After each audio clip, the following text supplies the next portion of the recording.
Good deal. All right, man. There you are next to the fireplace. Yes. And I got my new headphones. Larissa bought me these because she got sick of me using those little white ones. And these are great. Yeah, let's just go up to my the main page, the money multiplier page, the presentation. We'll start there. Oh yeah, I see the headphones now. They look good. Thanks. They look good. Much better than the white ones. So those white ones, sometimes they fall out, and sometimes I don't know if I put it in the left ear or the right ear. And then there's been times where I couldn't find them either, where I'm like, oh my gosh, I'm missing one. How could I miss one? It's it's kind of like your shoe, right?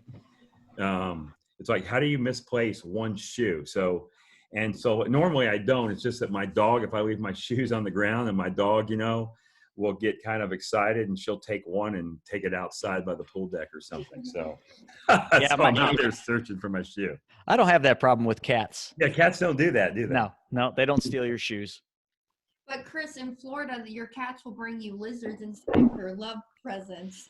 Oh my gosh. We had this little incident with our one cat, Scout, the orange one, and he loves going outside. So we'd always let him outside, and we feed the squirrels peanuts, and squirrels antagonize him every day. So yesterday I'm just getting ready, and all of a sudden I hear Larissa scream, and she screams saying, Scout got the squirrel. He didn't really get the squirrel. She just freaked. But for some reason, the squirrel jumped down where the cat was, and I don't know what happened. But now the funniest thing is we don't let the cat out, and now the cat literally is being antagonized by two squirrels, because that squirrel that he attacked yesterday brought back his buddy, and they're literally sitting outside the window just sitting there saying, ha ha, you can't get me. It's hilarious. That is funny. That is funny. Oh, the joys of pets. Yeah, and so you have 5 cats too, don't you? We do. Yep, 5 of those little buggers. Yep. About to have now a baby, 5 kittens and a baby. A house full, that's for sure. All right. So where are we at time-wise? Yeah, we're going to give it a couple minutes. Yeah, just a couple, because I see the attendance growing quite a bit. So we'll just kind of let it keep going. When I see the numbers slow down, we'll jump right in. We can hit that. It's on the slideshow, right? All right, and then I got Hannah here with me today. She's like the controller. She's like just controlling all of the computer inputs and all of that, and making sure I get on the right screens and that. So I think you know me, Chris. I mean, I have a hard time checking my email on a computer, right? So it's not my strength for sure. Technology is not my strength. That's the challenging thing about any of these seminars or virtual or even live events that we do. And that's the thing I get nervous about, is before I do these, is like, okay, is the technology going to work? I mean, all the content is cool, man. I got that. But the technology to make sure everything works, and, the sound works, the screen works, and we can get to one slide to the next, that's what freaks me out. Yeah, no, I never used to know how to get this stuff going with Zoom, and Andrew used to have to do the same thing Hannah does and set everything up for me. But yeah. I've since learned, just because I've done it so many times now. So now it's pretty easy. I sort of just know what to do. I still struggle on some of the things. If I have technical difficulties, it's a bad day in the office. Yeah, I did one last night. Actually, remember when you came to Daytona and you met you met the guy Serge? Oh, yeah. The guy driving the red Ferrari from South Florida. Well, he had me do a presentation last night, a virtual. He calls it the Wine Online, is what he calls it, Wine Online. So he has these get-togethers every Tuesday night where he invites a guest. And they used to do it in the office, but because of Corona and everything, everybody's doing it from home. So they used to bring people into the office. They'd have a couple glasses of wine, and they just do education on money and just different things like that. So now, since you can't come to the office, he just does it from home, and he calls it Wine Online. So I thought that was pretty cool. That is a cool name. So, however, I did tell him, I told him, Serge, I said, okay, so everybody just seems to know this is Wine Online, but nobody told me about the wine. And I'm sitting here, with my glass of water. All you guys have wine, and I'm sitting here with water. He says, well, yeah, Brent, but you got to do all the speaking, so you're not allowed to have wine till afterwards. I said, all right, that's fair. Fair enough. All right. Let's see. Well, it's 5 after, so let's roll this thing. Welcome, everybody. Thanks for joining us for week 2 of the Wealth webinar series that we're doing with Brent Kesler and myself.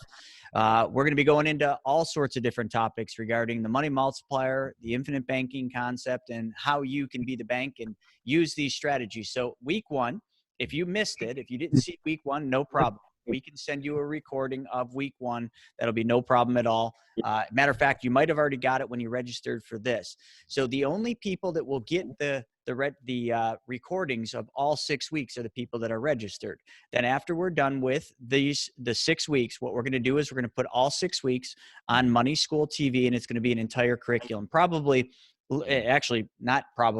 Absolutely going to be one of the most comprehensive trainings probably ever done on the infinite banking concept to the public. So you guys are witnessing a first here. So thanks for joining us, everybody. And just so everybody knows too, I'm going to be answering the chat. So right down below, if you guys look, there's a little chat box. I see some people chatting in. We got some people in from West Coast. But if you have questions as we get going, that's where you're going to chat in the questions. And I'll do my best to answer them all. And if it's something that I think that everybody should hear, I'll basically ask Brent to, address that. And, me and Brent will just banter back and forth. When we're all done at the end, if anyone has further questions, we can answer the questions there, or you can set up a one-on-one call with myself or Brent, which will tell you how to do that as we're done. So with that being said, welcome everybody from wherever you're at in the United States, or I think the world, because I know last time we had somebody from Australia. So we are expanding out there, and it's pretty exciting to see. So with that being said, Brent, I'm going to turn it over to you. All right, Chris, fantastic. Thank you. And welcome everybody to webinar number 2, week 2 of the 6-part series that we're doing these every Wednesday, as Chris says, at 1 p.m. Eastern time. And all right, so each of these are going to build up on the next one. So, if you missed last week, you definitely want to get a recording of the first one. Because each of these are going to build up. So some of the stuff I might go through may be a little confusing and may not make a lot of sense because you haven't watched the first one yet. But anyway, just a reminder, who am I? Brent Kesler. The name of our company is The Money Multiplier, located down here in Port Orange, Florida, about an hour east of Orlando, right up next to Daytona Beach. And again, we're just going to continue the topic and talking about money, how to build your wealth, how to keep control of your money, how to pay off your debt and your expense, all without working any harder, without changing your cash flow, taking any additional risk, or losing control of your money. And as we went over last week, all we're really doing, guys, is adding one step in your financial life. That's it. Just adding one step. I'm not going to tell you how to invest your money, right? Again, so like a lot of you like investing in stocks or bonds or gold or silver, Bitcoin, cryptocurrency, antique cars, houses, real estate. However you like to invest is completely fine. This is the process of what you're going to do to make the investment, so you are able to recapture and recycle all of those dollars back. I won't go in, just to my background, because I did that last time, but if you guys remember, I actually had $984,711 of debt when I first heard about this. And I was able to use this concept, put this process in place, and I was able to pay that debt off in 39 months, 3 years and 3 months, simply by adding one simple step in my financial life. Now, I got to give credit to my mentor and the grandfather, the Mac Daddy, I call him, of the infinite banking concept, R. Nelson Nash. Nelson wrote that book called Becoming Your Own Banker. It's definitely a book that you want to add to your wealth building library. This book completely changed my financial life. So all of my teachings, and Chris would agree, the background comes from Nelson Nash and his, as far as his service and how he taught us this concept. And also the book, so the thing you can also get is 2 audios, 2 hours worth of audio. So if you're a little like me and have some ADD going on and don't like to sit down and read a book, you can listen to the audio. But I'm telling you, we read this book over and over, so like doing these, doing these 6 Wednesdays, so in a row, has forced me, not that I need forcing, but it's forced me to go back and review and read the book again. And each time I read the book, I'm like, oh my gosh, I forgot about that. I forgot about this. I'm not telling my clients about this, right? So the more you get around the campfire and drink the Kool-Aid, the better this stuff gets. And I'm telling you, it's game changing when it comes to your money and finances. So you got to get that book. Now, if you have a choice of books to get, so make sure you get the book from Nelson Nash. But here's another book that Chris Naugle and I just wrote, just came out about a month ago, called Mapping Out the Millionaire Mystery. And I think there's quite a few different ways to get that book. But if you go to our website, themoneymultiplier.com, under the resources tab under book, you can order it from there, order it on Amazon, or Chris can tell you how to get it as well. But yeah, Chris real quick on that, Brent, I just want to let them know that I don't know how long we're going to do this, but right now you can get the book for free. I've got a link that I'm going to put up in the chat. You can get the book for free. You just paid $9.95 for shipping, and we'll ship it out. And so that's only for now. So I'm giving that to every one of you, because that offer is not going to stay on the table, but we did just start doing that. We want to get this out to as many people as possible. So I just wanted to do that. I'll put it in the chat for you guys. Okay, fantastic. Great. All right. So anyway, guys, here's what we're going to do. And again, the topic that we're going to talk about on all of these webinars that we do is all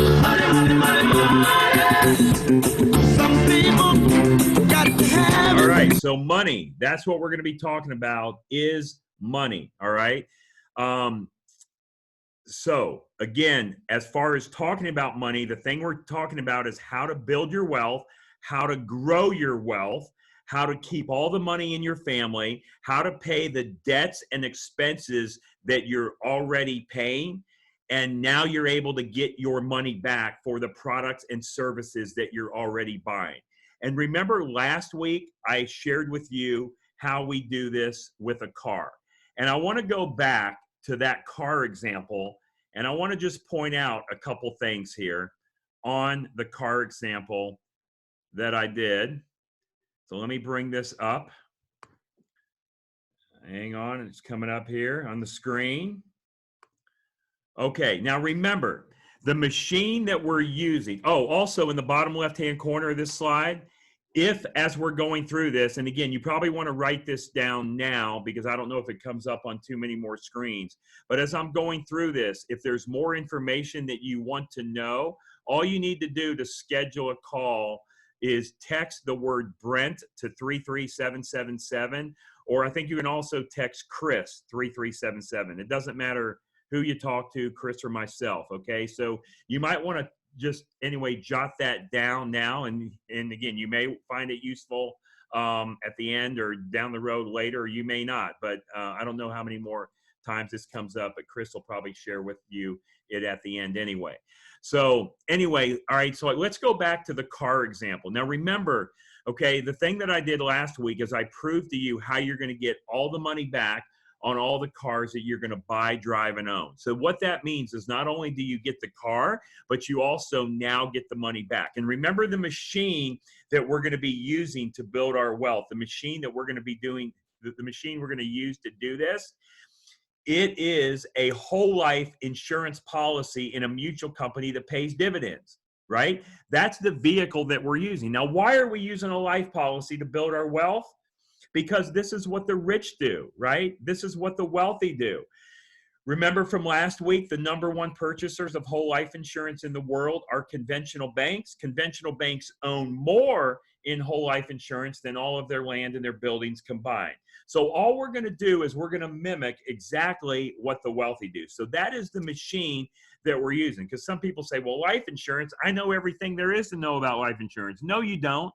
Because if you did, you would already be doing this concept in your life, and you would be calling in and telling us how this is working. All right. Again, these are specifically designed and engineered policies for high cash value that you're going to use right away. All right. Now, as I said, age doesn't matter. Age doesn't matter when we're talking about cash, because we're not talking about the death benefit. We aren't focusing on death benefit. We're focusing on cash. Okay. So if you remember last week, and I used this example, and I showed you how you can get all the money back for all the cars you're going to buy, drive, and own. So not only do you have the car, but you get the money back. Now, I want to break something down here for you. And I just want you to kind of think of this illustration. I want you to look under this column as cash value available, okay? And all we're going to do is we're going to look and see what happens in 5 years between year number 8 and year 8 and actually year 13. And I want you to make believe that this is a bank account that you have at your conventional bank, wherever you bank at, the state that you bank at. I'm in Florida, so the Bank of Florida. Chris is in New York, so the Bank of New York. Whatever state you're in or city you're in, you all have a savings or a checking account that you put money into right now. I mean, I'm sure most of you do that are on this call, if not all of you, all right? So I want you to make believe that you have cash value available. I want you to look right down here in the 8th year, where it says cash value available, and it says $73,226. Hey, Hannah, can you grab my calculator? Where it says $73,226, okay? Now, the thing we're gonna do in that account is we're gonna take out $25,000, okay? So if we have $73,000 in the account and we take out 25, how much do we now have? What is 73 minus 25? It is 48. Is that right? 48. So 73 minus 25 is 48. Now what we're going to do is over the next 5 years, we're going to put in $500 a month or $6,000 a year back into that account. So how much should we have in a regular checking account? Well, 73 minus 25 is 48. All right. Let's make sure I got that right. And it is 73 minus 25 is 48. And now we're going to add over the next 5 years, we're going to add $500 a month or $6,000 a year for a total of $30,000. So now if you took 48 plus 30, you should have in your checking account, you should have a total of $78,000. Okay? Are you following me? So what we did, we started with 73, took out 25, so that means we're down to 48. And then over the next 5 years, we put in 30. So now this number right here should say 78, but instead it says 95,000. Now tell me what number you would rather have. Would you rather have 78,000 in your checking account, or would you rather have $95,000 as cash value in your whole life policy that you can use just like you would use a checking account? Because you can take the money out, you can borrow the money out, right? So either way, it works, right? Either way, just like whether you have a checking account or whether you put the money into the policy. So the question is what number would you rather have? And I think all of you are probably thinking 95. I would much rather have 95 than 78. Well, really, my point to all of this is all you're doing is exactly what you would be doing with your bank account, right? Because the thing you did is, right here in year 8, you got 73,000 and you said, oh, I need to buy a car for 25,000. So you go take the 25,000 out of your checking or savings account, which now takes it from 73 down to 48. And now you're going to pay yourself back in your own checking account, $500 a month or $6,000 a year for a total of $30,000. So at the end here at year 13 in this example, you have $78,000 in your checking account. But when you add one step in your financial life, and you do this through your whole life policy in a mutual company that pays dividends, you have $95,000. So really, ladies and gentlemen, we're not asking you to change what you're doing. We're just asking you to add the vehicle. Add the vehicle to what you're currently doing, right? That's all we're doing is adding one step in your financial life. We're buying a stupid whole life insurance policy and we're using it for the banking system. Now, if you have gone, which we told you last week, if you went to our website, themoneymultiplier.com, you scroll down to the bottom of the homepage where it says like members area, okay? And I have a downloadable attachment there that prints out these documents, and it even goes further than 13 years. So it goes on every 5 years where you're buying a car every 5 years. And those numbers continue to get bigger, way bigger than if you would even way bigger. Okay. I mean, again, so like they even increased more. Like I said, in a bank account, you would have 78 grand, okay, at year 13, but here you have 95,000. Well, guess what happens the next 5 years? It even grows by a higher percentage, right? So the number or the delta, the change, the difference is larger. The longer it goes, the more efficient it gets. Oh, and by the way, guess what else you have with the policy that you don't have with the bank account? Yeah, that column over there on the right that you see grayed out, the death benefit, right? So the death benefit, which we hardly ever talk about at the Money Multiplier, I mean, it is important. Yeah, it is, but we just don't really talk about it, because if I solve your need for finance and cash, you'll have more death benefit than you can ever imagine. But you do have a death benefit attached to all of these policies. And ladies and gentlemen, boys and girls, it is not a matter of if you're going to die. Now, a lot of you don't like the word die. And again, I don't really like the word die. I like to use the word graduate. You can use die, graduate, pass, right? Whatever word you want. It's not an if you're going to pass. It's a when. It is a when, because it is going to happen. Sometime it is going to happen. Well, remember, the cash value in your policy continues to increase. The death benefit in your policy continues to increase. That's not me telling you. That is actually in your policy contract. That is stated in your policy contract. And you see all of that in your policy contract before you ever agree to accept the policy, right? So the death benefit then, okay, not if, but when you pass, that death benefit now goes to your beneficiaries tax-free. It goes to the beneficiaries, whoever you choose as your beneficiary, it goes to them tax-free. So a lot of people say, well, Brent, well, what about a loan? If I have a loan and I'm using money out of the policy, how does that work whenever I pass, whenever I graduate, whenever I die? Well, let's look at year 13. And let's just say this was the day that you died, okay? And let's say you have $95,000. See the cash value, $95,000. Let's say you have all of that borrowed out on the policy. Well, look at your death benefit. Your death benefit is $840, right? Let's just call the cash 100 grand, and let's call the death benefit 800 grand, just for easy math, okay? Just so I don't have to do all the math. So we'll say 800 in death benefit, and we'll say 100 grand in cash, all right? Close enough for government work.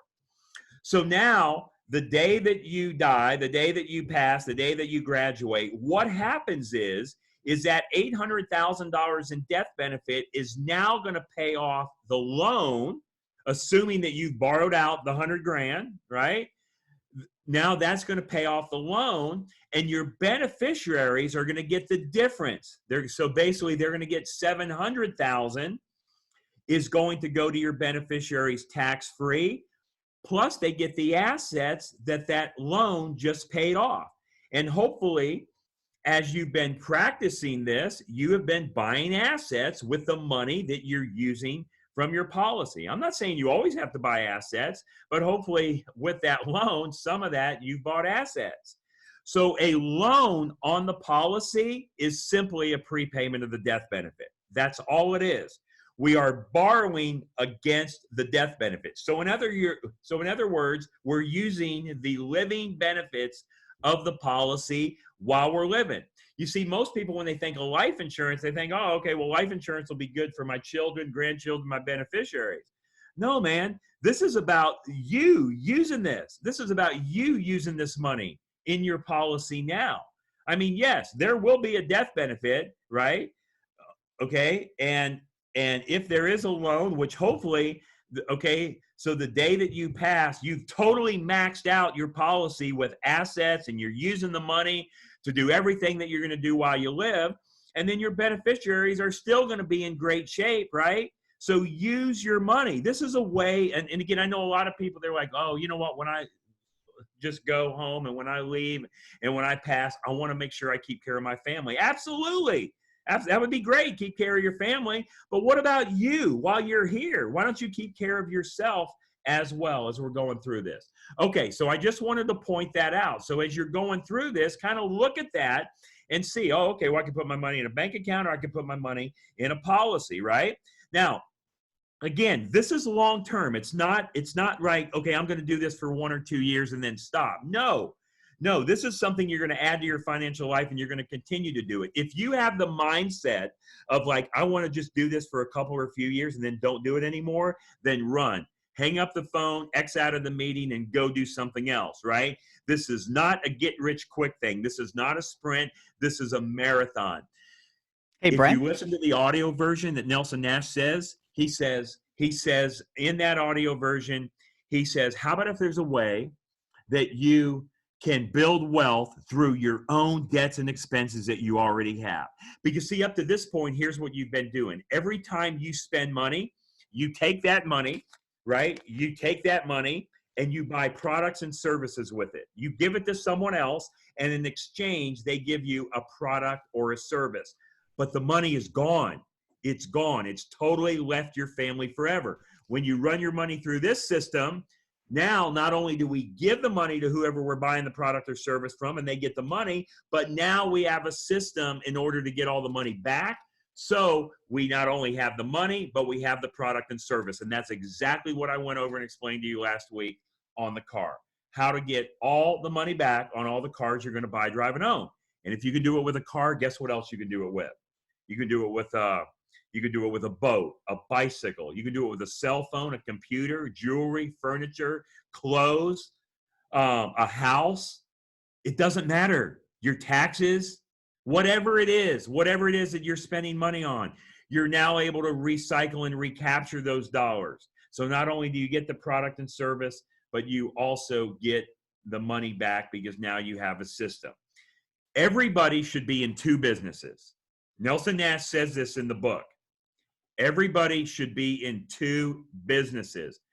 And actually, I kind of thought of this right before I got on the call today, and I couldn't remember what page Nelson said that in the book. And again, I know this book pretty good.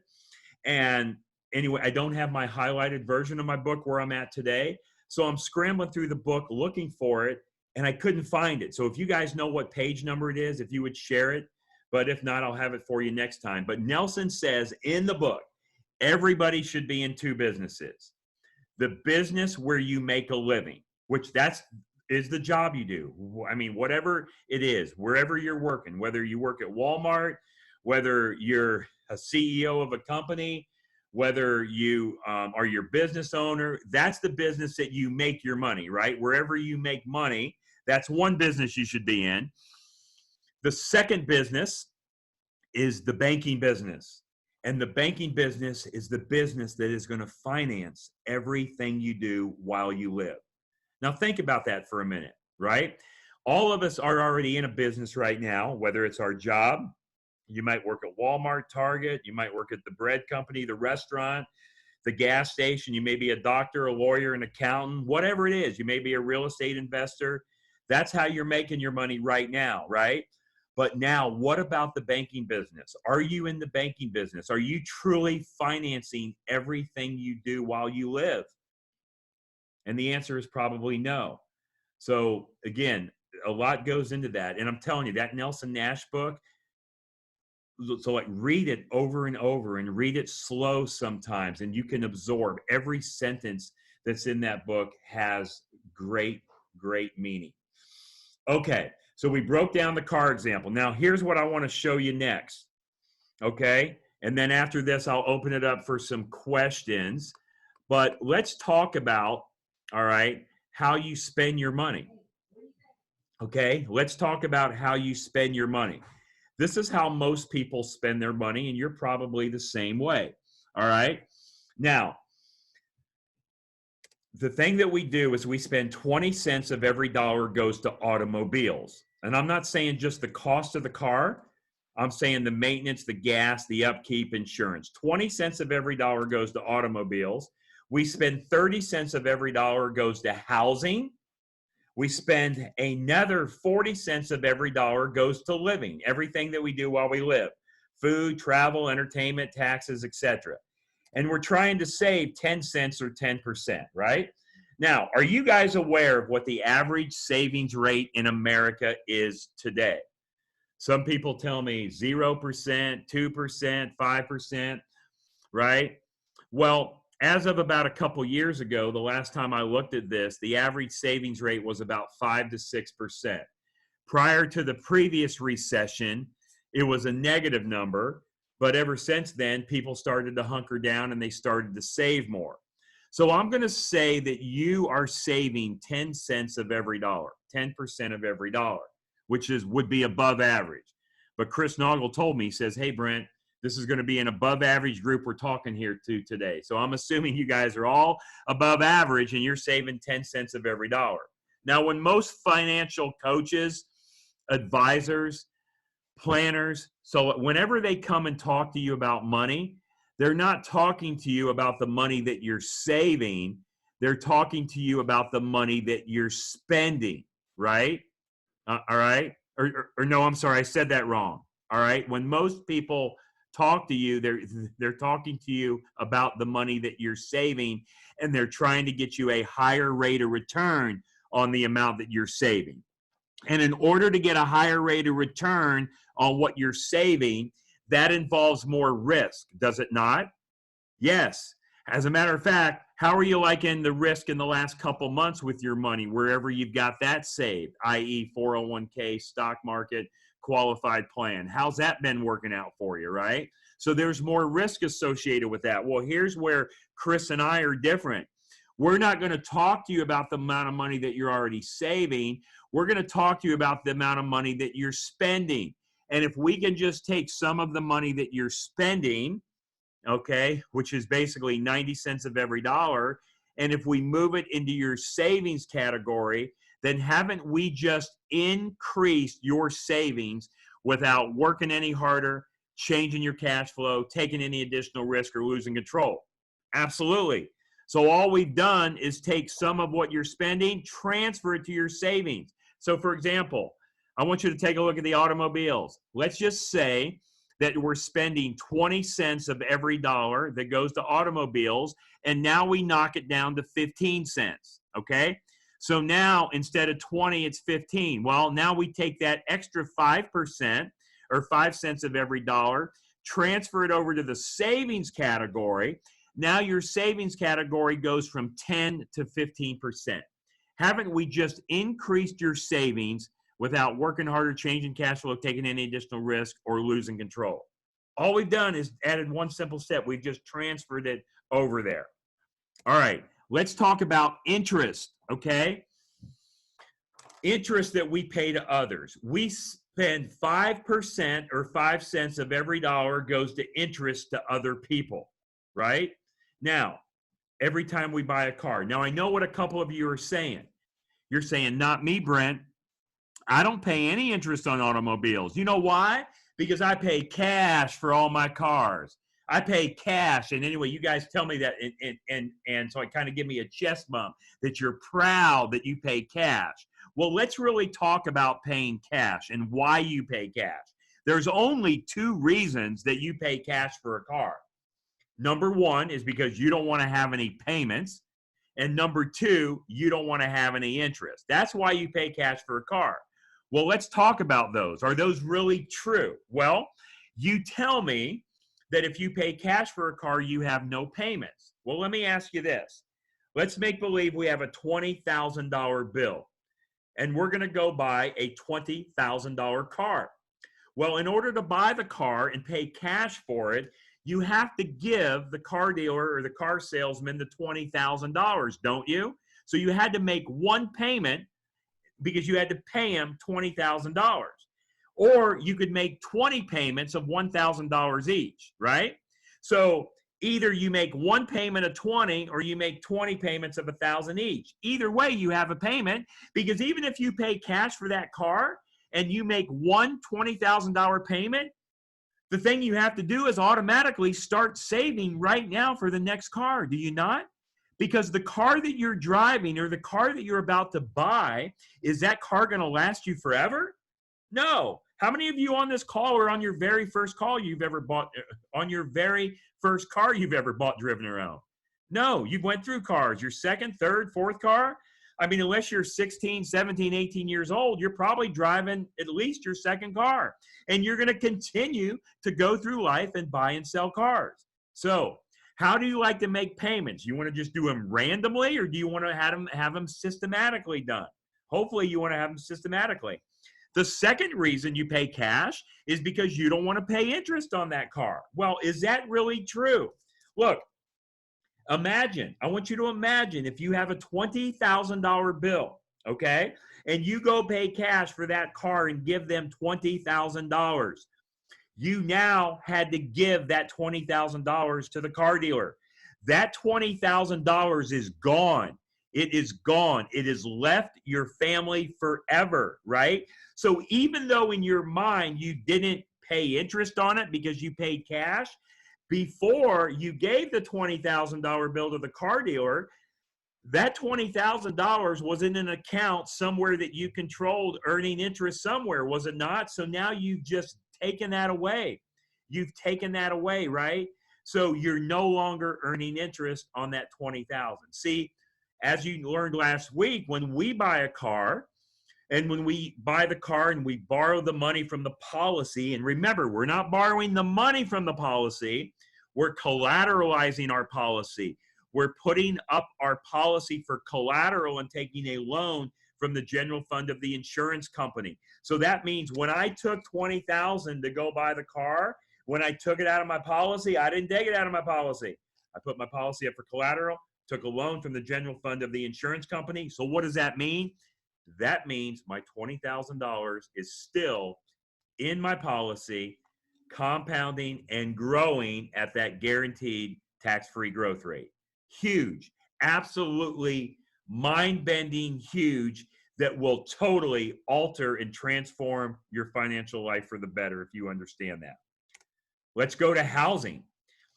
Look, you guys spend 25 cents of every dollar goes to interest to other people when you buy a house. Let's drive this home because it's important. A lot of you guys have house mortgages, do you not? All right.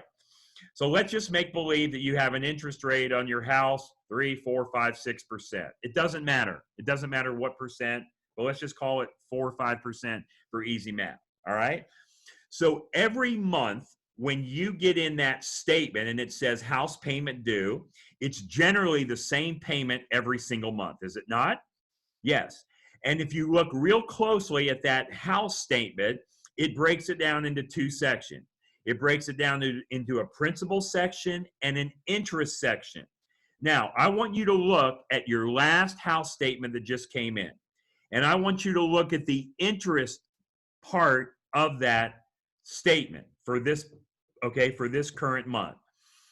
Is the interest part of your total payment on your house, is it 5% of your total payment for this month? No, it's not. It's a lot more. It's a lot more than 5%, right? So, again, it's not the interest that's killing you, all right? It's, again, it's not the payment that's killing you. It's the interest that's going out to other people, right? So, again, on the house, you're paying most of the interest in the beginning. As a matter of fact, 80% of your total house payment, over 80% of your total house payment goes to interest in the first 7 years of a 30-year mortgage. I'll say that again. Over 80% of your total house payment goes to interest in the first 7 years of a 30-year mortgage. How long does the average person stay in their house before they sell it or refinance it? That's right, 5 to 7 years. I want you to think of yourself. How long have you been in your house? How long have you been in? All right, I'm sure someone on the phone says, I've been in my house 25 years. Okay, great. You've been in your house 25 years. But how many times have you refinanced it in the last 25 years? Oh, I refinanced it twice. Okay, so that means you bought it once, you refinanced it once, and then you refinance it a second time. So in 25 years, you've had 3 transactions. So 25 divided by 3 is 8. So your average would be 8 years. And I said 5 to 7 years is the average that people sell their house or they refinance it. So ladies and gentlemen, it's not the rate that's killing you, because you got a good rate, 4, 5, 6%. It's not the rate that's killing you. It's that volume of interest that you're paying that's killing you. And all that money is where? Where's it going to? It's going to other people. It's going to the banks. And the last thing here is living. If you take 5 cents of every dollar goes to living expenses, everything you buy, 5 cents of every dollar goes to your living expenses. So what we're doing is we're spending 34.5 cents of every dollar goes out to other people, and we're trying to save 10 cents. Can you see how it might be a little hard to get off the financial hamster wheel doing that? Now, one last thing I'm going to show you before I take some questions from Chris. And Chris, or Hannah, help me with this right here. Bring me to the, I want to go to this page 26 right here. Page 26, and then we're going to open it up for questions. Bring that up for me. Hold on. All right. Yep, page 26. Now, this is page 26 out of Nelson's book. Hannah's bringing it up here, my rock star. Okay, look what page 26 says. Basic understandings. This is 26 of the book, Becoming Your Own Banker. You finance everything you buy. You either pay interest to someone else or you give interest up that you could have earned. So where do you want that interest going to? Do you want it going to someone else, or do you want it going to an entity that you own and control? Remember, banking is a process. It's not a product. I said that earlier. It's not an investment. This is the process of what we're going to do to make our investments. Okay, Chris, I'm going to throw it back to you for a minute, and we'll go ahead and start taking some questions, and then if there's no questions, I'll move on. And as I'm doing that, Hannah, I want you to bring up this right here. Next, who uses a strategy? Yeah, I'm here. Great. There's lots of good questions, lots of them. So I'll start with this one. I was just typing up an answer, but this might be easier. You can hear me, right, Brent? I got you. All right. So I'm assuming we're paying the mortgage with loans from the policy, seeing as though I won't be able to take out the whole balance from our policy, which isn't exactly true. So I wanted to just throw that one to you. After you answer that one, there was a great question about the taxes and how the money. So right here, let's see. It was something about the money that you use being taxable. So if you can just talk about how the tax advantages work with this. Okay, let's talk about that for a minute. All right. I guess the first thing that you asked is about, so when you borrow money from the policy, and I think you said you can't borrow like all the money you put in, right? Yeah, I think that's what they're saying. They're assuming. So, okay, well, that's a good question. Let's answer it. You're absolutely right. Okay. Remember, I said this isn't a sprint, it's a marathon. So it's long-term. It's long-term. So if you remember, just from my presentation last week, and I went over the money multiplier map, and I was showing you when he puts in money, how much of that money he's available to use, right, within the first 30 days. So as the time progresses, you're able to use more and more money. So for example, here's the way that I like to describe this.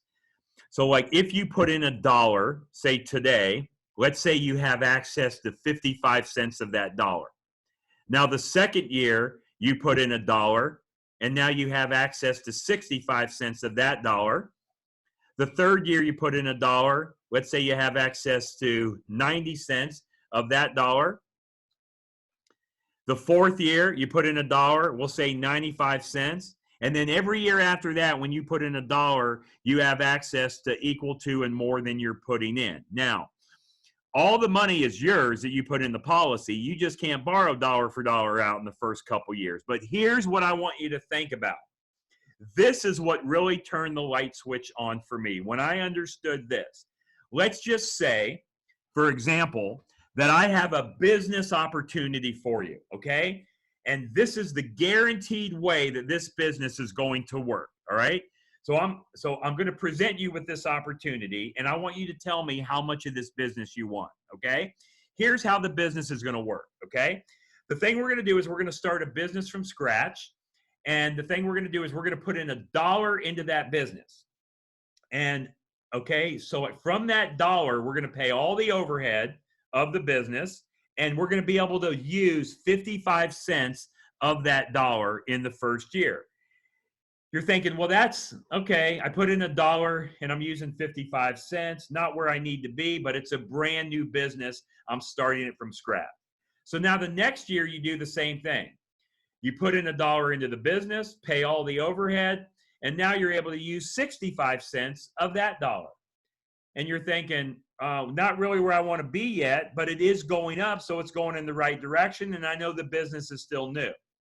Now the third year you put in $1, and now in the third year you put in $1, you've got 85 cents to use of that $1. And you're like, hey, this is getting better. It's going in the right directions. I mean, I can see I'm making headway here. And now the fourth year, you put in $1 and you've got 95 cents or almost dollar for dollar, and you're paying, and now you've got all your overhead. You're paying all your overhead while you're doing this. And then from the next year on, from year 4 or 5 on, every time you put in $1 into the business, you're going to pay all the overhead, and you're going to have more than what you're putting into the business to pull out. And that business is guaranteed to increase every single year. Like maybe year 6, you put in $1, have $1.15. Year 10, you put in $1, have $1.40, right? It continues to increase each and every year, and it is guaranteed to do this. The longer it goes, the bigger the numbers get, all right? If you knew that you could start a business today and that was going to be your guaranteed formula of the business, how many of those businesses would you like to own? How many would you like to own? And I'm hoping everybody on the call is saying, well, as many as possible. Absolutely you would. You would want as many of those types of businesses as possible, because if you don't need financial counseling, you need severe psychiatric care, right? Well, that is exactly what this is. When you start a whole life policy in a mutual company that pays dividends, that's designed specifically and engineered specifically for this process, for the high cash value, the way we design them, that is what you're doing. You are starting a business from scratch. But guess what the cool thing is about this business compared to the one I just described? This business has no employees.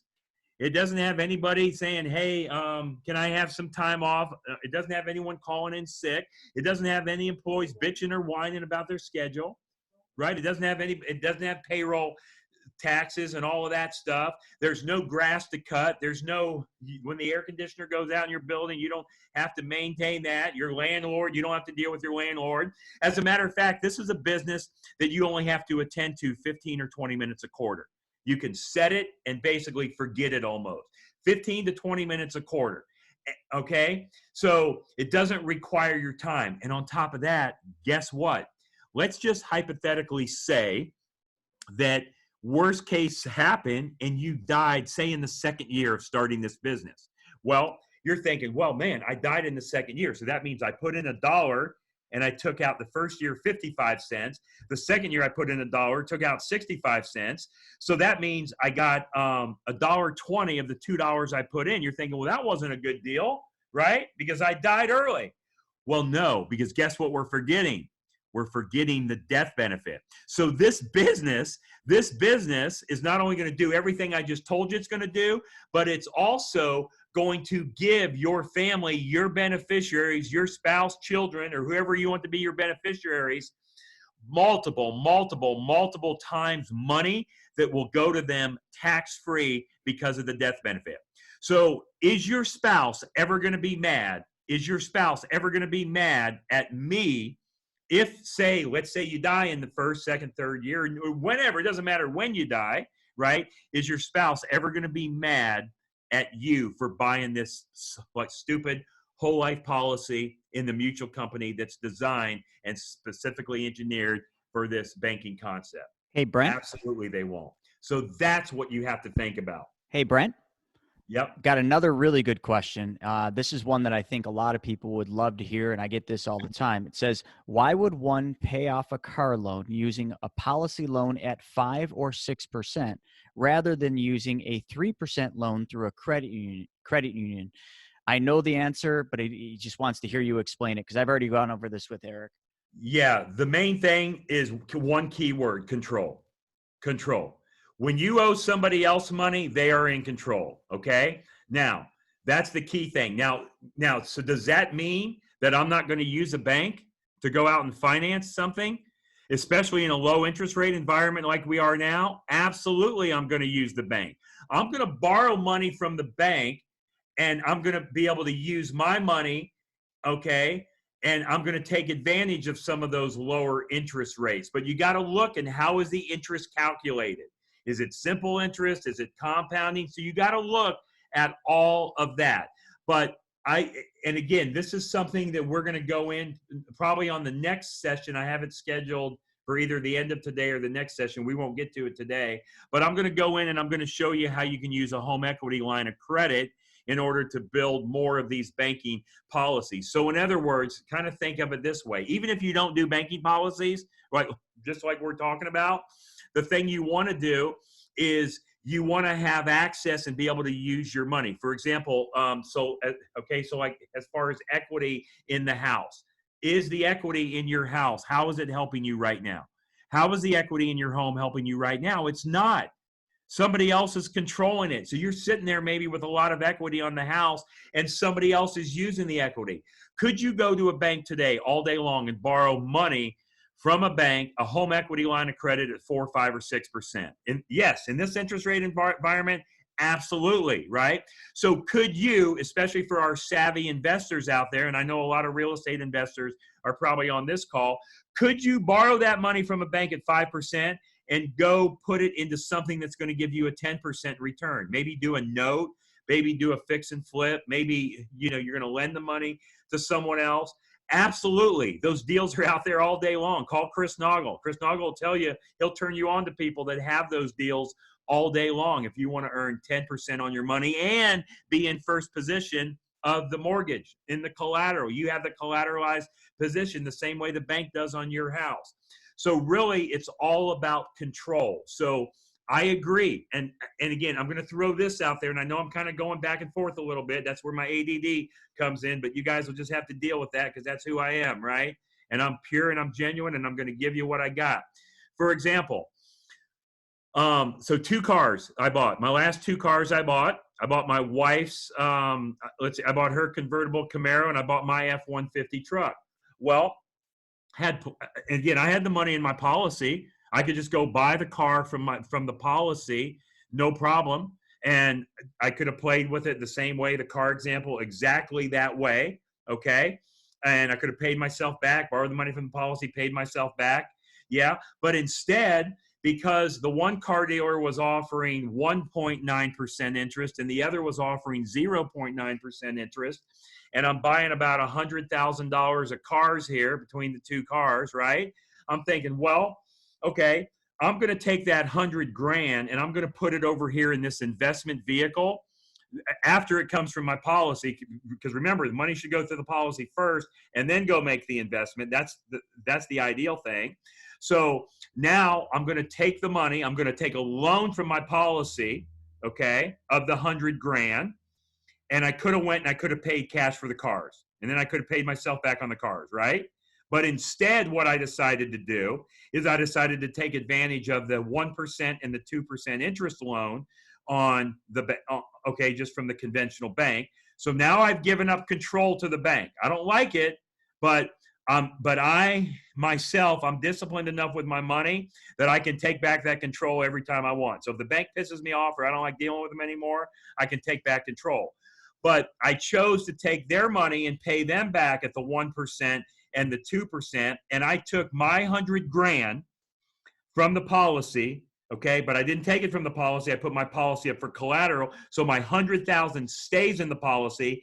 And instead, I took the $100,000 and I put it over here into an investment. I did a loan. I did a mortgage, okay?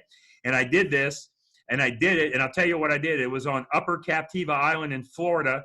A guy needed to buy a $330,000 piece of property, and he needed $100,000, and I get first position. And he's paying me 14% interest and 2 points, okay? So that's what I did with the 100 grand. So do you think I really give a crud about paying the car guy 1% on one car, 2% on the other car, when I have this other deal over here that I was able to put that $100,000 in that's going to give me 14%, and he pays me interest every quarter. He's paying me interest only, and I'm in number one position of a $320,000 or $330,000 piece of property. Now, I'm not saying that's for everybody and that's what you should do. Not at all. Not at all. I'm just saying I understand this and how it works and how to keep money in motion. And I will use other people's money when the terms and the situations are right. It all just depends on the environment and what's going on. Does that help, Chris? Yes, it does. Got a bunch more questions, but I'll just let you keep going and then we'll come back to some of these. Okay.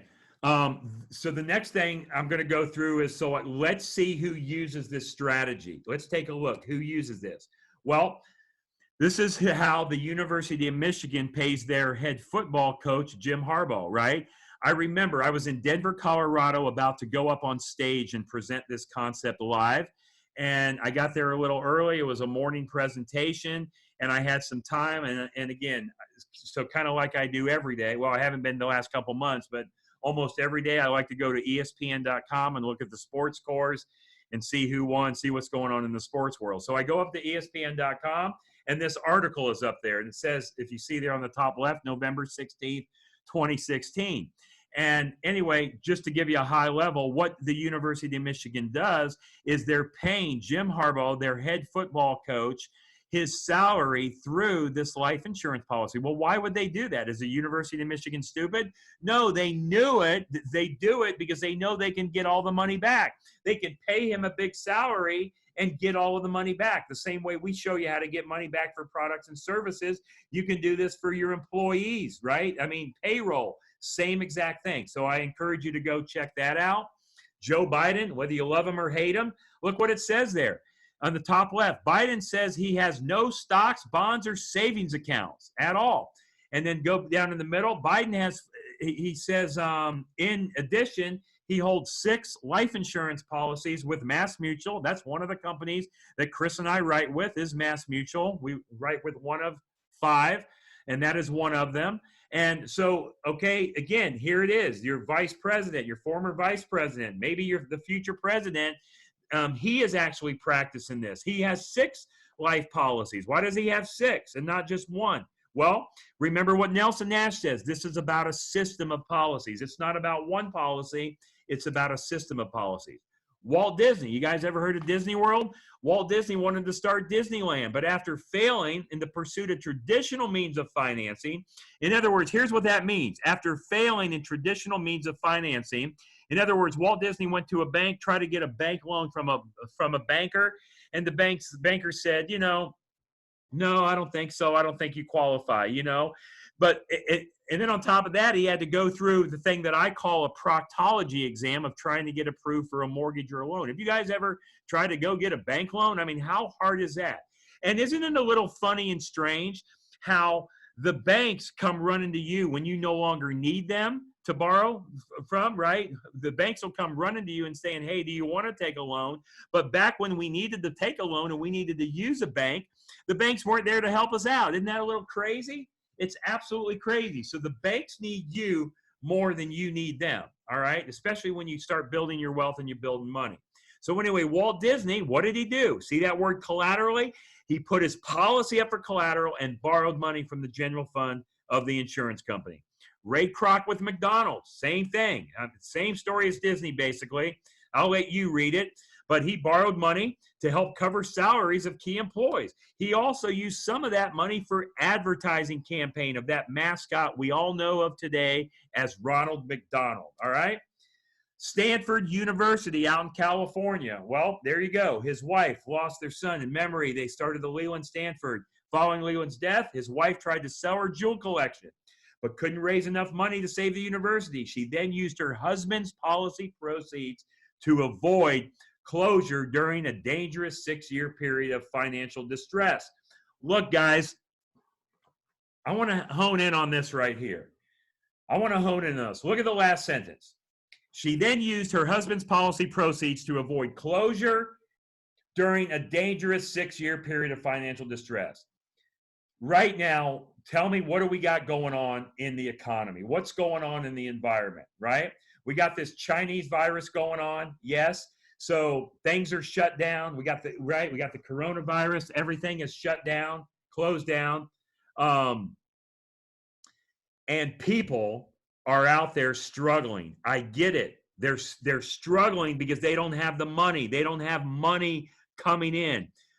You are now starting to see that most families, and a lot of you may be on this call, I hope not, or well, actually, and again, if this is you, I hope you're on this call, or I'm sure you know somebody that is, that they are 1, 2, 3, 4 paychecks away from being homeless. Does that make sense? 1, 2, 3, 4 paychecks away from being homeless, meaning that if your checks don't continuously come in from your job or your work or your employer, what in the hell are you supposed to do, right? Because you guys are cutting things so close. With this method and this concept Chris and I are teaching you, it doesn't have to be that way. You don't have to be in those situations anymore. You have to start paying yourself first. Remember last week's call? Rule number 1, pay yourself first. Pay yourself first and then pay everybody else.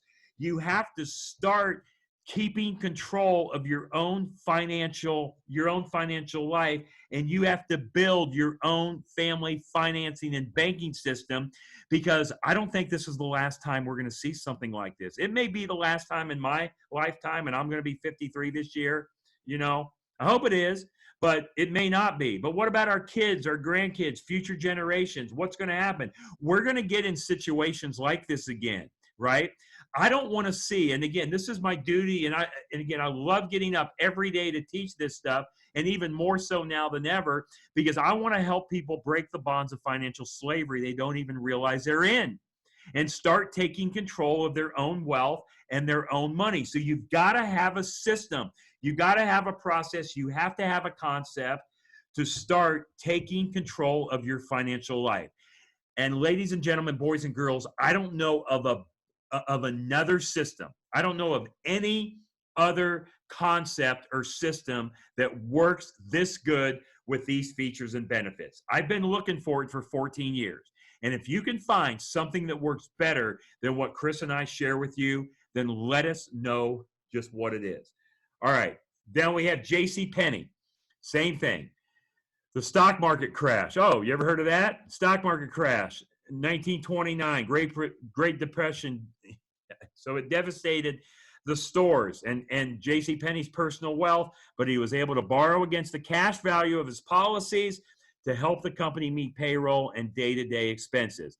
The company eventually rebounded. Even if you're a business owner and you own this, and you see this, and you own a business, I know a lot of you guys, you're like, you hate it because you can't pay your employees. It sucks.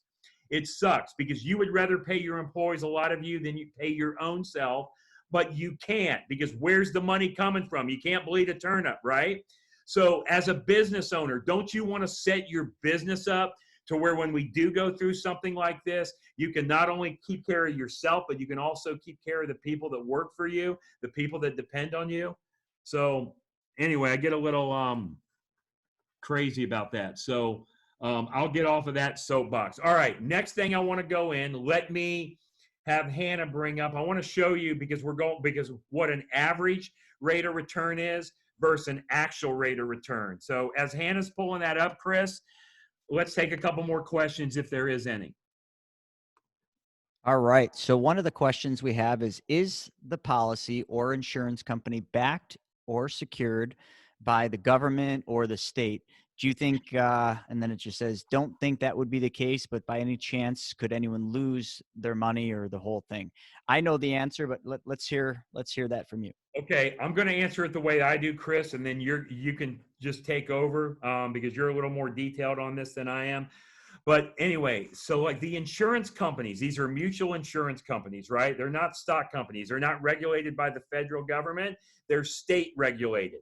In an insurance company, $1 has to protect $1, okay? It's not like fractional reserve banking where a bank can have $1 on hand and they can loan out $6, $8, $10, $12 for every dollar they have on hand. You cannot do that in an insurance company. The insurance company has to have the money on hand when death occurs. There was something that I just looked at, I think it was a couple weeks ago with one of the insurance companies, and I think it was Mass Mutual, if I remember right. Now, don't quote me exactly on the numbers I'm about to give you, but it was something like this.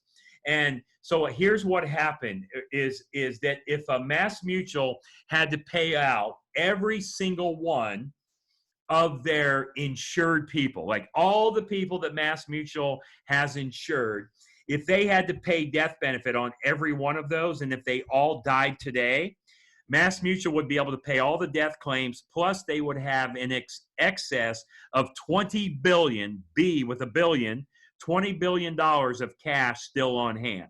So those were pretty powerful numbers, I thought. I didn't realize that until I heard that.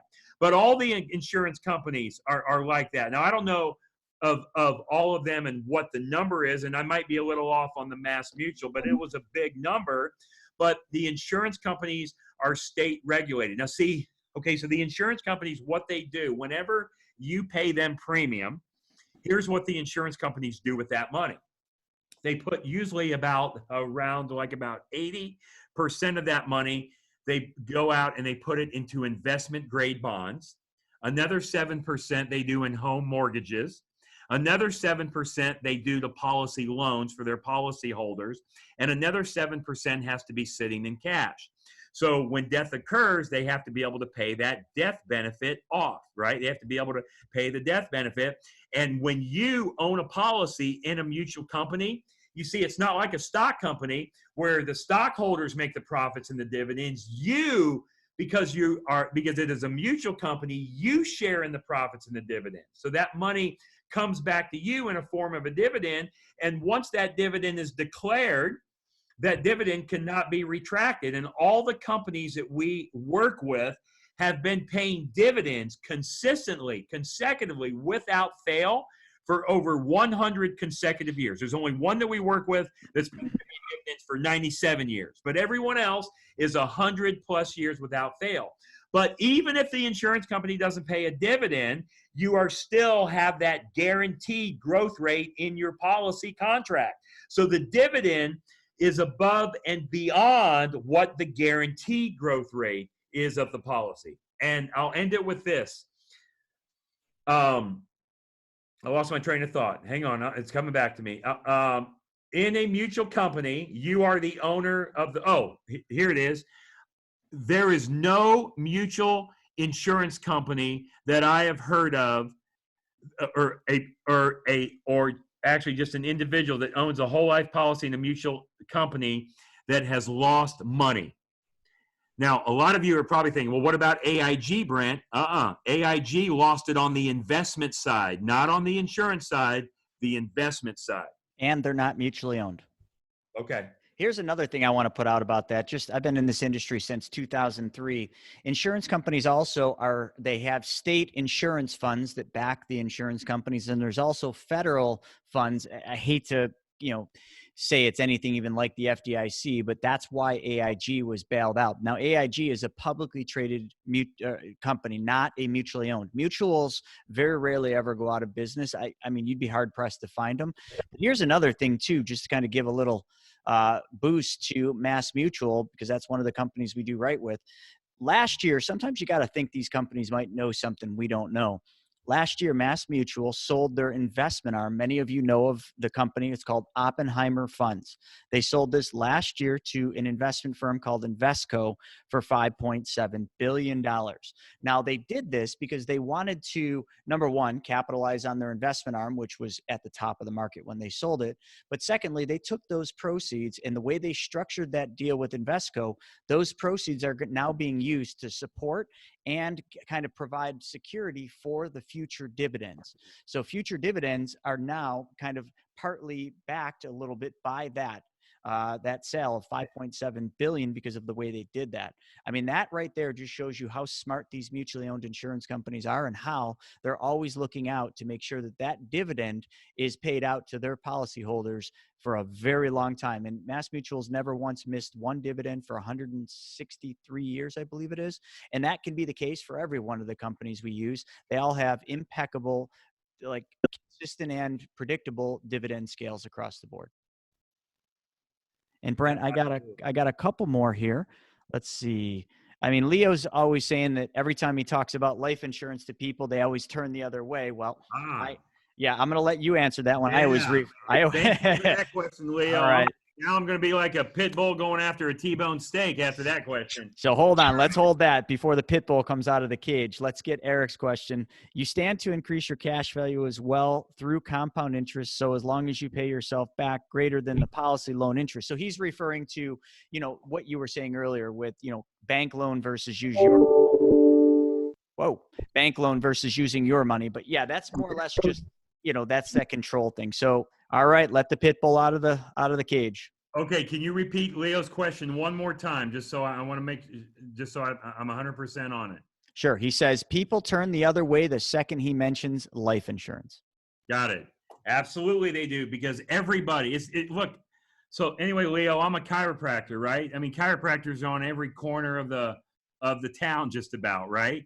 So life insurance is a word that we hardly ever even talk about. We don't even bring up the word life insurance, in the beginning of the conversation. The life insurance is just the vehicle that we're able to use. Whenever you talk about the word life insurance, people already think that they know everything there is to know, which they don't, but they think they know everything there is to know. There's a page in Nelson's book. I'm going to have Hannah pull it up right now. It's called The Arrival Syndrome. It's in the book, Becoming Your Own Banker. And I want you to read that.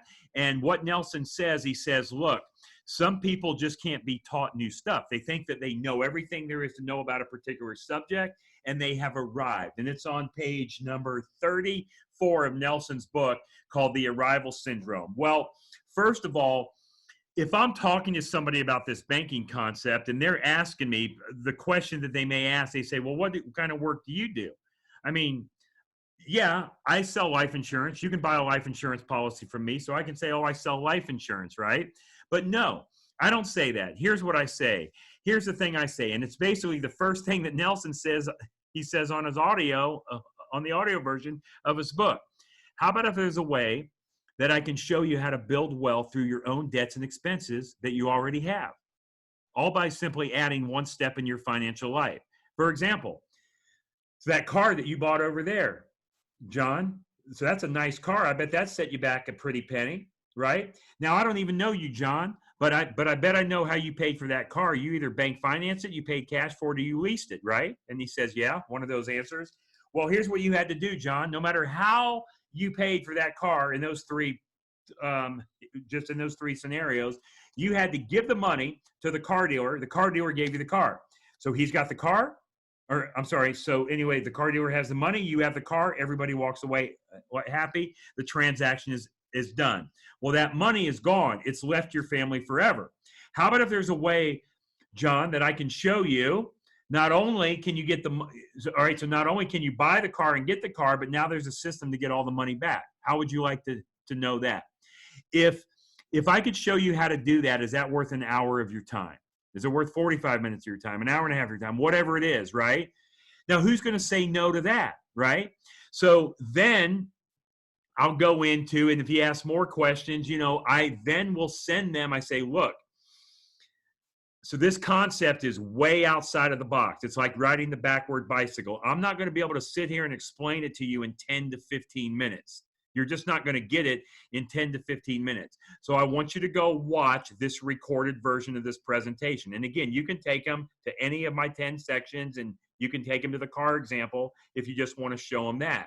But if somebody sees the car example and they see how you can recycle and recapture the money for the cars that you're buying anyway, it's usually now they want to learn more.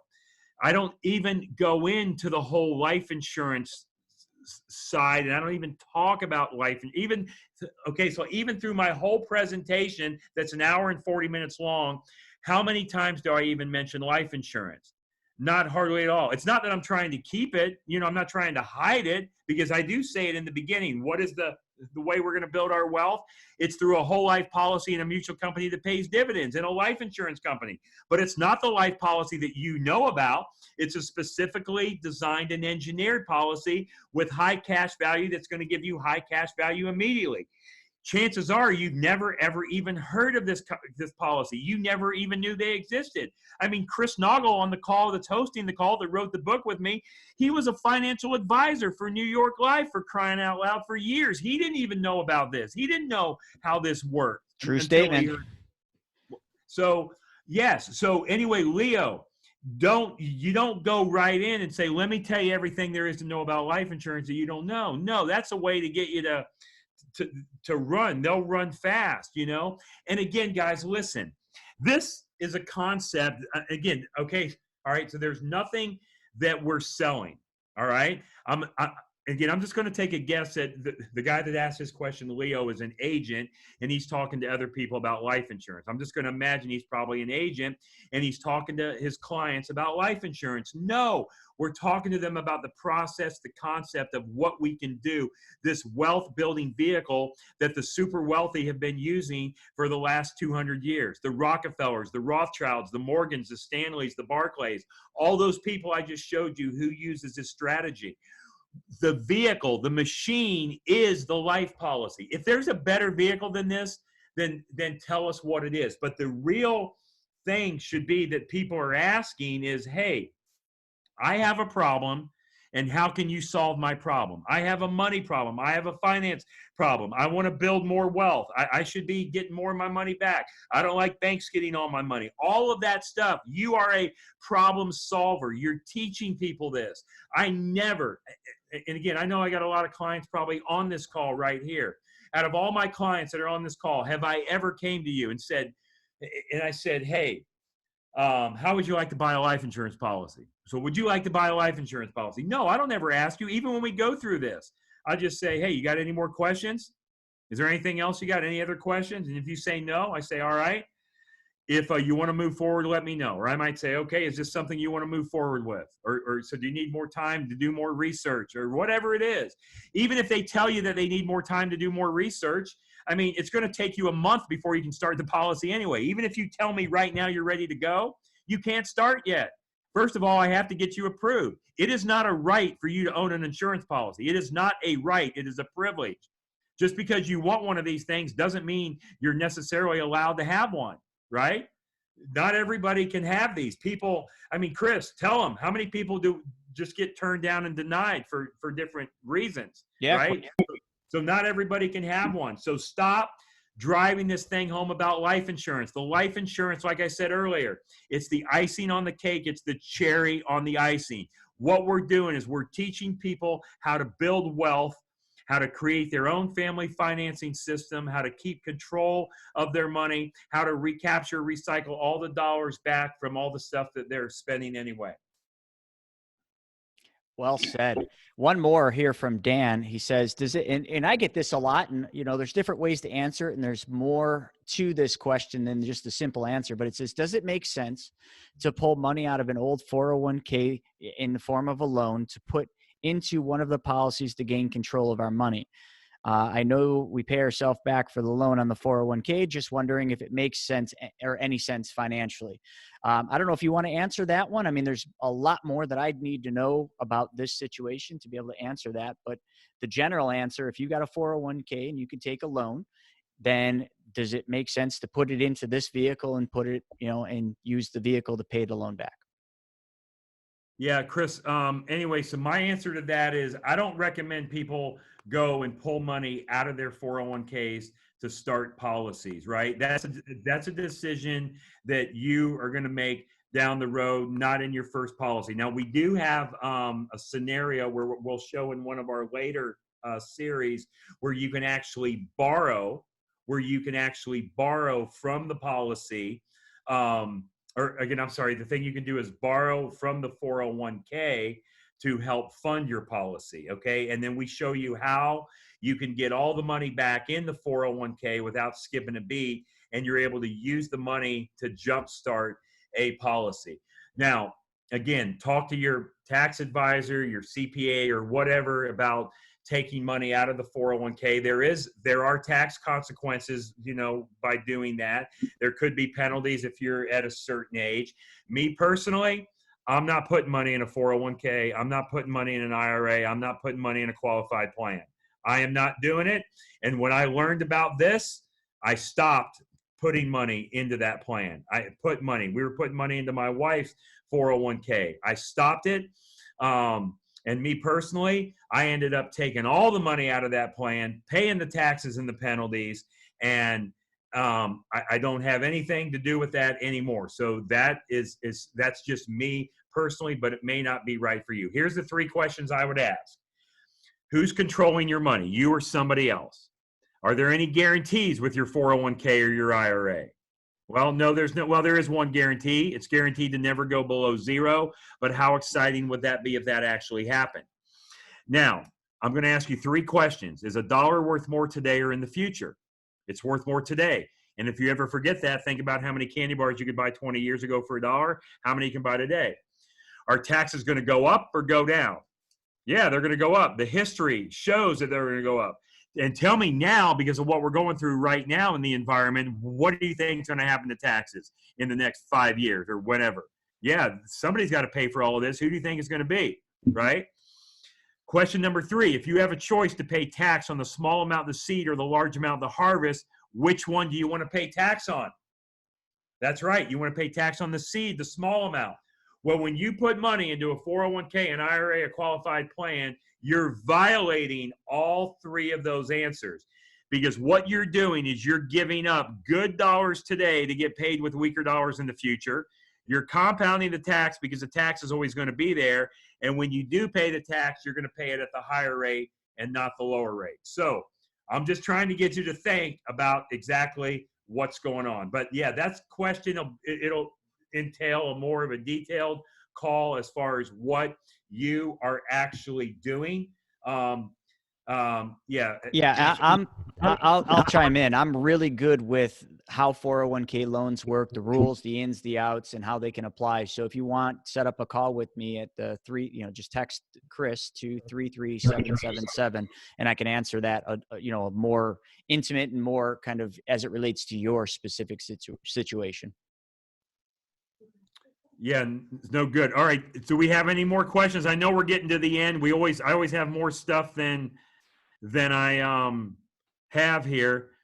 Just a simple question that wouldn't be bad to mention, but can Canadians own this insurance? Absolutely. We have partners up in Canada that can help set this up. Yes. And let's see. What about the tax issue?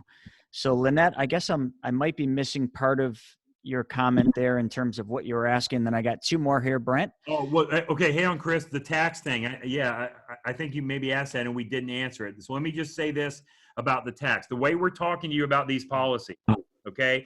Everything that we're doing in the policy, we're talking about after tax dollars, which is a great thing, because what you want to do is pay tax on your money one time only, and you want to get it into a tax-free environment, and you want to get the government out of your hair, okay?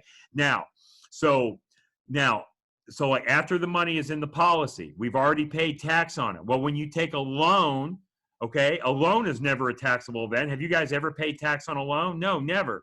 As a matter of fact, it's possible to get a deduction by taking out a loan because you have an interest expense, and it's possible you could deduct the interest expense depending if it's going for a business purpose or not. I mean, ask your CPA about that.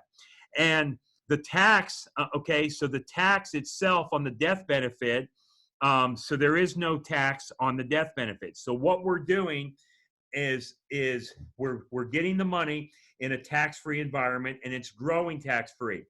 And the key word here is loans versus withdrawals. Everything we're talking about is we're talking about taking out loans. We're taking loans. We're putting our policy up for collateral, taking a loan from the general fund of the insurance company. If you withdraw the money from your policy, withdrawal, which I don't suggest that you do. There's very few situations where I would say, hey, maybe you want to withdraw and not a loan, okay? But if you withdraw, you will have to pay tax at ordinary income above the cost basis. So hypothetically, let's say you put in $100,000 into the policy. That's what you paid into the policy. Like during the life of the policy, you paid $100,000 of premium. Well, that money was put in there with after-tax dollars. You already paid tax on it. Well, let's say if you have $150,000 that you withdraw from the policy. Now you're going to be taxed on that $50,000, right? Not the first 100 because you've already paid tax on that, but you'll be taxed on the 50. That's if you take a withdrawal. Policy loan, it's a whole different ballgame. All right. So another one is, so I think there's just a little misconception. Leo is saying, so it's not a good idea to pull a home equity out to put $100,000 to start your own banking policy. But I don't think we said it wasn't a good idea. We actually, I'll answer this, Leo. We're going to be covering this, I believe, in the next week's training on how to use home equity lines of credit for starting the banking policy. So I'll defer that question to next week because we're definitely going to go very deep into that question. Let's see. I've got another one down here. How could someone with no experience in this kind of thing and really not any money to play with, how could they participate? Well, here's what you have to do. You got to get in the pool if you're going to learn how to swim. You're not going to be able to learn how to swim by standing at the pool deck. All right. Now, again, I'm not going to throw you in the deep end and don't want you to jump into the deep end. We're going to start. We're going to put some, what do they call those things on your arms? Those little flippers or floaties. And we're going to put you in the baby pool. We're going to get your ankles wet. We're going to get your feet wet, then your ankles, then your knees, then your hips, right? So you have to start. You have to make a decision to pay yourself first. Now, so anyway, so whoever asked that question, I want to ask you, how much are you worth? How much do you think you're worth? How much are you willing to pay yourself? Are you worth $2.50 an hour? And you're probably thinking, well, of course I'm worth $2.50 an hour. I'm worth way more than $2.50 an hour. Okay. Well, let's just say that you're worth at least $2.50 an hour. So what that means, you got to pay yourself first $2.50 an hour. Well, how many hours in a work week? 40. Well, if there's 40 hours in a work week at $2.50 an hour, that's $100 a week, $400 a month, or $5,000 a year. So are you willing to pay yourself first $2.50 an hour? You're probably thinking, well, Brent, since you put it that way, I'm probably not worth $2.50 an hour. Okay, what about $1.25 then? $1.25 an hour. $1.25 is how much? 40 hours a week, $50 a week, $200 a month, $2,500 a year. If you do not think that you're worth at least $1.25 an hour to pay yourself first, then just the thing I would suggest is you save this presentation, you save these recordings, and come back and talk to us when you think you are. You have to pay yourself first. See, up to this point, guys, a lot of you, here's what you're doing. You're paying everybody else, because here's what happens. Whenever you get money that comes in, that money comes in. I don't care how you make it, active income, passive income. I don't care if you make $10 an hour or $10,000 an hour. Here's what you do with your money. When that money comes in, guess what you do with it? I told you to pay yourself first, and you've heard it, but you forget it, or it goes in one ear and out the other. Here's what you do with your money. The thing you do is you pay the house people, the car people, you pay the student loan people, the travel, the food, the entertainment, the gasoline, the taxes. You pay for Bobby's piano, Bobby's soccer practice, Susie piano's lesson, and you hope there's money left over for you. You have to start paying yourself first. If you're not willing to pay yourself first, then I want you to go to your backyard, take a shovel. I want you to dig a hole, crawl in the hole, have someone cover you up, because you're just buried. You're going to be a slave to finances for the rest of your life and to other people. You need to start taking control of your own money. So start as low as you can. And then once you see how this works, once you start recycling and recapturing your money, you'll know when the right time is to come back and do more. Chris, so tell them how many people that that come back to you and say, man, this is working so good. I got to start policy number 2 or policy number 3, or I need to put more premium in than what I'm doing because it's working good and I need to keep going and going and going. Yeah, there's a lot. So a lot of the people that I start with, they start at a low number because they're like, they just want to dip. They just want to dip their toe in it, and they just want to see, well, does this really work as good as it says, as good as the video shows? And as soon as they start, and I just had one recently, he started, and I think it was like 2 months later, he's like, wow, I really screwed up. I should have put more in. This happens all the time because, hey, we know it. This is a brand new concept. It's a brand new thing that you haven't seen yet. So of course you want to be, conservative. You want to just test the waters before you dive in head first. And hey, haven't you always learned that about swimming? Don't ever dive into the shallow end. Test it out first. This is the same thing. So I think what is the number, Brent? Is it 91 or 93% of all of our members our clients that they all start their second banking policy in the first year. So that's because they undershoot. Listen, I started my first one. I think it was like $320 a month. That was back in 2014 because that's all I had.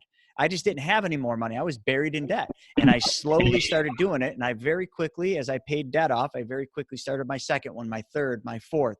Now I've got 6, and every year I'll add a new one, maybe even twice a year if I have to. As much money as I free up that I don't have to give to everybody else, I'll take that money and I'll just keep that money and put it in my banking policies. And I didn't have to change anything in my life. Just naturally, I'm building wealth through the money, just taking back the monies that I was giving away to everybody else. That's how I've done this. And I've moved it into real estate, into private lending, everything. Yeah, absolutely. So just to go back on those numbers, the thing is, if a client is with us longer than a year, 91% will come back and start more policies, right? And of those 91%, we have about 70% will come back before the first year is even up because they see how powerful this works, how effective that we work with them. And also when you start a second policy, so the reason a lot of people will start them before the first year is up is because on the exam, right, the health exam is usually good for a year. The questionnaire, the health questionnaire is good for 6 months. The health exam is usually good for a year. Now, not 100% of the time it's good for a year. It depends on people and underlying conditions and stuff, but that's why a lot of people will come back before the first year is up so they don't have to go through the exam process again. Okay, Chris, I think it's a good place to end. I mean, if there's any more questions, let's answer them. Just on the screen real quick, at the bottom of the screen, if you want to view the presentation, the full presentation, it says go there to the page, www.themoneymultiplier.com. Scroll to the bottom of the homepage where it says members area. If there's somebody else that you think should watch the presentation. Now, this is kind of what I did last week. I didn't go over the whole thing last week, but most of it. It is also broken down into 10 individual sections. And there's also a downloadable attachment that you can print out as well. So that's how to get to that. But if you want to schedule a call with myself, okay, then text Brent to 33777. And if you want to talk to Chris, text Chris at 33777. And one of us will, the thing you can do is get on our calendar. And the thing we'll do is we'll go through your personal situation and what's going on with you and how this will work for you. And I understand on some of these calls, you guys have personal questions that you don't want to answer. So hopefully you can, as we're doing these next 4 series of Wednesdays, I would be thinking about the questions that you have. I always say a short pencil is better than a long memory. So write the question down so that way we can make sure we cover them. But Chris, I'm okay here. It's 2:33 Eastern time. I'm good for another 12 minutes or 13 minutes if there's any more questions, or if not, we can end things now. Yeah, I think we got all the questions. We did a great job of answering the questions and getting them out. Yeah. So a lot of people just saying thank you. And you know what, for all of you that are saying thank you to us, I want to say thank you to you. Thank you for spending time with us today to learn and to seek out the knowledge that you need to really change your financial future, because the decisions you make today will certainly change your financial future. And I commend you and thank you for giving us your time and learning this. And we'll see you back next week. Yeah, likewise. Thank you, everybody. We'll see you next Wednesday. Be safe.